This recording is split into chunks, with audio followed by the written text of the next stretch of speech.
I guess a lady who lives in a castle can't just take a walk outside whenever she wants. Yes, you're right. Well, hey, at least we made it out of the castle.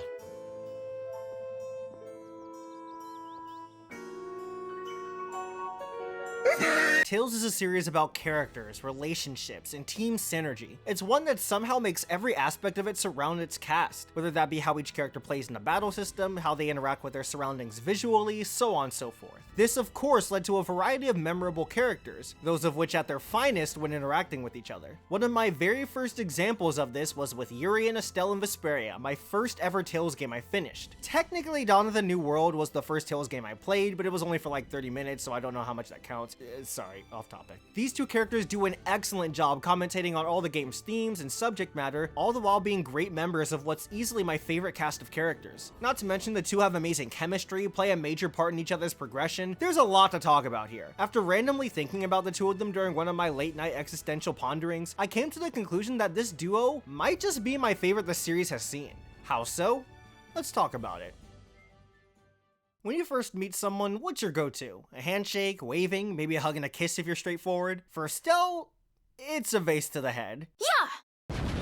Just with this first interaction, you can see that these two couldn't be more different, not just in appearance but in how they talk and act. The only reason they even decide to work together is because Estelle just so happens to be looking for Flynn, Yuri's childhood friend. Regardless, their dynamic rapidly begins to develop. At first, Yuri insists on doing all the fighting with Estelle staying back because that sort of thing is in his nature. Our boy's one hell of a loner at the start of the game, that of which being reinforced during the first Zoggy boss fight when Estelle tries to join in. Yuri's all like, yo, back the hell up, but she insists and he's like, alright, I guess you can heal me or whatever. And with the power of teamwork, they win! I like to think that Yuri could have come out of the fight on top by himself, but we can clearly see him struggling to keep up, most likely due to him fighting all those knights earlier on his own. See fellas, even in the story, Tales is all about team synergy, what do you know? Once the duo make it out of the castle, they start to make their way out of the capital, but not before stopping in the lower quarter where even further characterization is displayed. The townspeople are seemingly trying to push Yuri out, but that's because, as they put it, he's been spending too much of his life in this small corner of the world when he could be exposed to so much more, and Hanks already takes note of the great people he could meet after getting acquainted with Estelle. After one final push, the two embark on their quest to find Flynn before the people apparently trying to kill him do just that. I'm not sure how long we'll be together, but here's to the road ahead, Estelle. Yes, Huh? Estelle? Estelle. Estelle. To the road ahead, Yuri.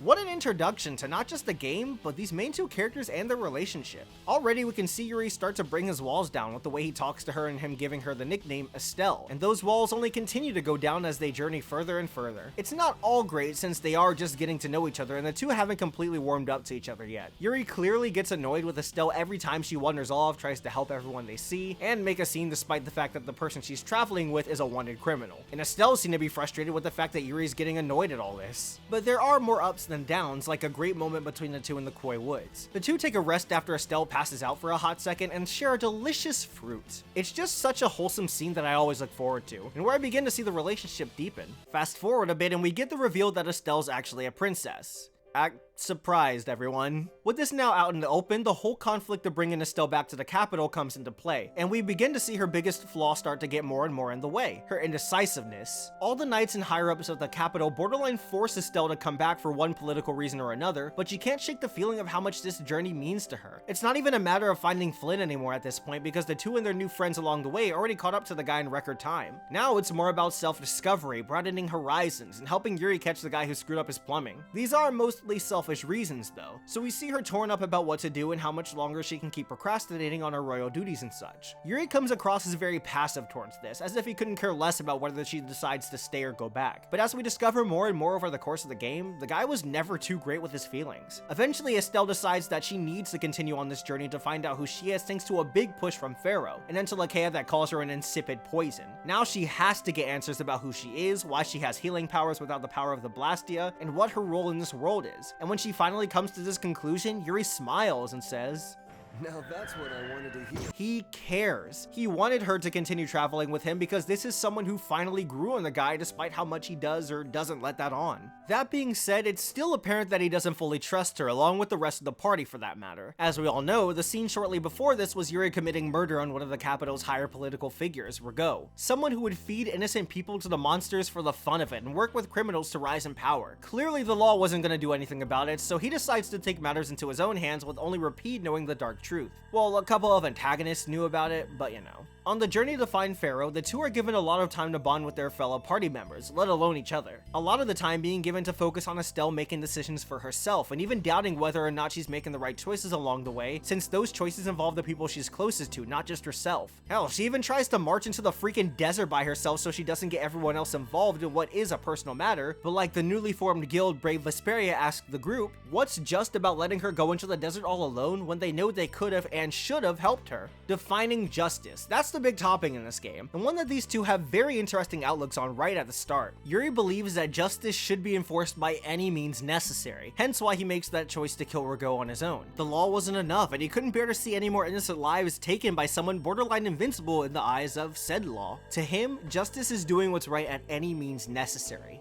Estelle believes in doing the right thing as well, but strictly in the sense that laws were designed in a specific manner to go about this. She's like Flynn in that whenever problems arise, there are rules that keep them in check. These ideals are put to the test when Yuri decides to commit murder a second time, killing Kimura in quite the brutal fashion, I might add. Only this time, our protagonist was a little sloppy. Flynn catches him in the act and he's not happy. The two talk in what's become one of my favorite scenes in the entire series about why Yuri felt the need to do something so extreme. They talk about their stances on when justice should and shouldn't be enforced and in what manner. Flynn states that there are laws in place for a reason, but Yuri talks about how easy it is to bend those laws in your own favor, something the two people he killed were experts at. Both their reasonings are sound, but that's precisely the issue. They can't agree on anything, thus creating a wedge between two people who at one point in time were best friends. What does this have to do with Yuri and Estelle? Well, Flynn's views are essentially Estelle's, which makes sense since she was given a royal background and had to know these laws that define the land forward and backward. The only difference is that on Estelle's travels, she was able to be given a greater perspective on what really goes on in the world thanks to how diverse her travel group was. Flynn, on the other hand, traveled exclusively with knights who were sworn to enforce these laws at any costs. Of course, we'd find out that about half of these knights had ulterior motives led by another corrupt leader, challenging Flynn's ideals and morals, but that's more about him rather than Yuri or Estelle, therefore is a discussion for another day.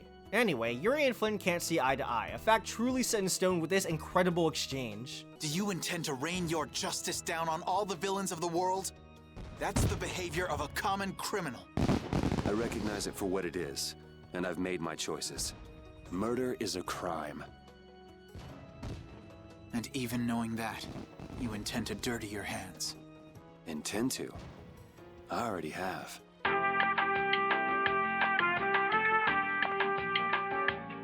Despite the fact that this is one of my favorite lines ever, I see this as Yuri's low point. Whether his ideals are right or wrong is an entirely different conversation, but he is wrong for not even trying to understand the other side, let alone understand how that other side could see him. He's always thinking, yeah, I'm a criminal or whatever, but it's so much more than that. Yuri Lowell is a murderer, which is terrifying, and that finally sinks in for him when he notices that Estelle saw the whole conversation go down. I can only imagine what's going through Yuri's mind when he sees that Estelle knows everything now. She's probably the last person he wanted to know about this, and now she sees him for what he is, a cold-hearted murderer.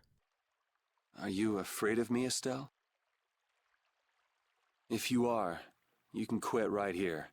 Join Flynn and go back to the castle. The lack of any background music, the slight shake in his voice and her hesitation. This whole scene is brilliant. Estelle is someone Yuri really grew to care for, and although his resolve hasn't changed, I can understand still feeling ashamed of what extreme measures you've taken coming to light. From his perspective, Yuri lost Flynn.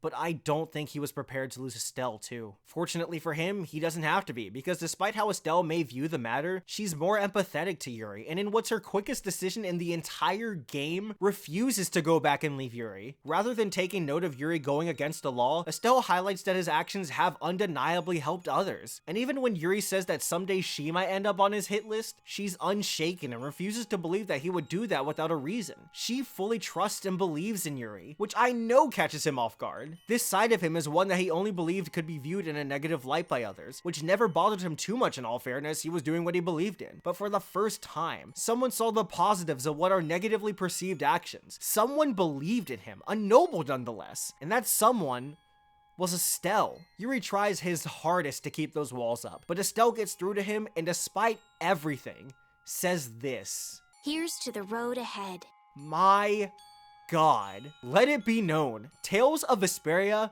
is art. These are two characters with entirely different backgrounds who learn from each other, grow because of each other, and finally understand each other at the end of the day, all coming together with one of my favorite callback lines of all time. Their relationship is a testament to how great this series is a characterization, and nobody's talking about it. From this moment onward, the two are inseparable. When Flynn is under the mindset that his friend Yuri is a lost cause and attempts to draw his blade on him, Estelle stands alongside Yuri no matter what, against the guy who she went on this journey for in the first place. When Alexei kidnaps Estelle to use her power in order to take over the world, Yuri throws himself at her without hesitation, all the while emphasizing that no matter what comes up, they can and will solve those issues as a team. This is the same guy who would rather do everything on his own, refusing help at the start of the game. When Estelle begs Yuri to kill her so her power can stop being used for villainy, while the two inevitably cross swords, Yuri finds another way. He's not the same person who killed Rago and Cumore. He's not someone who believes murder is all he can do. He's not alone anymore. He relies on his team and brings out her desire to see the world and discover herself on that journey, so much so that it sets her free. And sidebar, I love that this relationship can be interpreted in a variety of different ways. They're never confirmed to be in love or anything, but I can totally see how one would view them in that light, or in a completely different way. I always thought of them as being extremely close friends by the end. The two definitely love each other, but strictly in a platonic sense. At least that's how I see it. They came a long way since the start of their adventure, and so many of their achievements can be seen as derived from each other.